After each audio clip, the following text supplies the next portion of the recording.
नमस्कार আমি doctor T K. Haldar একটা নতুন ধরনের ইনজুরি রেমেডি আপনাদের জানাতে চাই।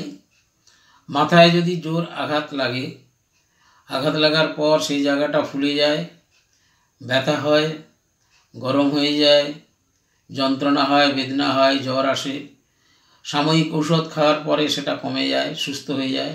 কিন্তু এই ঘটনার 1.5 থেকে 2 মাস পরে অনেক সময় ওই পেশেন্টের দেখা যায় কনভালশন হয়, খিঁচুনি হয়।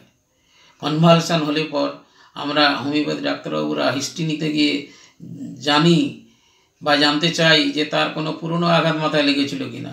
যদি দেখা যায় যে হ্যাঁ, তার পুরনো আঘাত মাথায় লেগেছিল, তা থেকে তিনি সুস্থ হয়েছিলেন, তারপরে এই ঘটনা ঘটেছে কনভালশনের হিস্ট্রি, সেক্ষেত্রে আমরা ব্যবহার করব সিকিউটা ভিরোসা।